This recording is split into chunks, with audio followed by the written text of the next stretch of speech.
अस्सलाम वालेकुम स्टूडेंट्स। जिस तरह आपको मालूम है कि एक मैसेज आया था गूगल एडसेंस के ऊपर कि जो आपका टैक्स फॉर्म है उसको आप काइंडली फिल कर दें। मतलब जो टैक्स फॉर्म था W8 बैन के नाम से, ये हर यूट्यूब चैनल के ऊपर ये एक मैसेज गया था और ये फॉर्म सबमिट कराना ज़रूरी होता है। वरना अगर आप ये सबमिट नहीं कराएंगे तो अगर मिसाल के तौर पे अगर आप यूट्यूब से अर्निंग करते हैं तो आपको उसमें से 30% विद होल्डिंग टैक्स जो है वो आपकी कटिंग होगी अगर आपका फॉर्म सबमिट नहीं होता। तो ये मैंने सबमिट कर दिया था, दिखा देते हैं। ये देखें जी, मैंने ये सितंबर 18 तारीख को, इस महीने की 18 तारीख को ये सबमिट किया था फॉर्म और स्टेटस अप्रूव्ड है। मतलब वहाँ पे जो अमेरिका की जो फॉर्म जो नॉन यूएस एक्टिविटीज़ के लिए सर्टिफिकेट मिलता है वो अप्रूव हो गया। बहुत से लोग अभी लगे हुए हैं, कुछ लोगों का रिव्यू में है, मुझे मैसेजेस भी आए कुछ 2-3 नए यूट्यूबर्स के कि सर हमें भी ये हल करके दें। तो ये हल करना कोई बड़ी बात मुश्किल नहीं है। आप अपनी इन्फॉर्मेशन एग्जैक्ट सही लिखें जो उन्होंने पूछी हैं, तो आपको ये विद इन 48 आवर्स में हो जाता है। 24 to 48 आवर्स। अगर आपने इन्फॉर्मेशन गलत दी है या आपने सही नहीं दी तो वो रिव्यू यहाँ लिखा हुआ आता है। तो इसलिए अगर आप ये टैक्स वाला फॉर्म सबमिट, वैसे तो इसकी अगर मैं आपको यहाँ पे बात बता देता हूँ, ये जो फॉर्म जो होता है ना, इसके अंदर आपने अपनी आइडेंटिफिकेशन बतानी होती है, अपना नाम और अपना कंट्री, सिटीज़न और परमानेंट एड्रेस, मेलिंग एड्रेस वगैरह, ये सब ठीक होना चाहिए। ठीक है जी।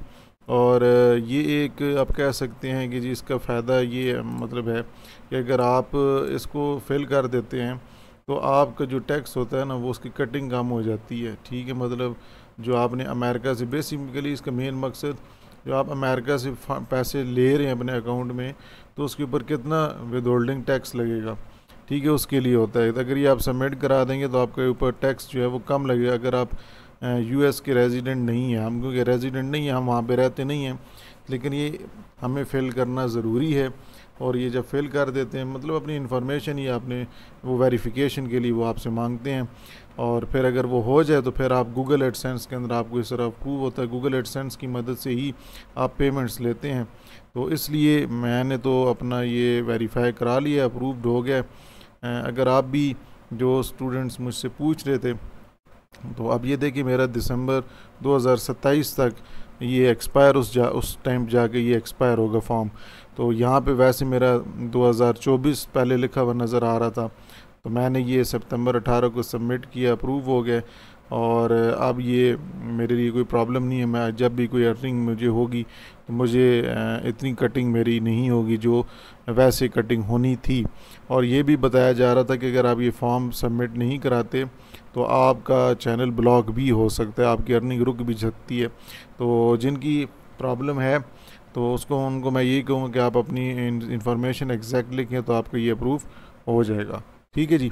मैंने कहा चलें आप लोगों के साथ ये डिस्कस कर लें कि मैंने जी सितंबर 18 को ये सबमिट कराया था और ये अप्रूव हुआ तकरीबन 2-3 दिन पहले ही हुआ है, लेकिन मतलब हुआ आपको सितंबर में ही था एंड पे, और 30 को या 29 को हुआ था। और लेकिन जल्दी हो जाते हैं कुछ लोग, 24 या 48 घंटे में भी करा लेते हैं, लेकिन वो हो इसलिए मेरा लेट हुआ क्योंकि अकॉर्डिंग टू यूट्यूब जो उनका कम्युनिटी है उनके मुताबिक उन्होंने बताया कि जी बहुत ज़्यादा फॉर्म सबमिट किए जा रहे हैं, जिस वजह से अप्रूव वेरिफिकेशन होने के बाद अप्रूव किया जा रहा है। तो वेरिफिकेशन आराम से होती है ताकि उसमें 2 नंबरी ना हो, तो वो इसलिए थोड़ा लेट हो गया। वैसे तो मेरा पिछली दफ़ा जो फॉर्म था वो बड़ा जल्दी सबमिट हो गया, तो बड़ा जल्दी रिस्पॉन्स मिला था। तो आप अपनी यहाँ पे अपनी इंफॉर्मेशन देख लें। अगर वो आपका यहाँ पे दिसंबर 2024 तक आपका नहीं हुआ तो आपका चैनल भी ब्लॉक कर दिया जाएगा, आपकी अर्निंग रोक दी जाएगी। ठीक है जी।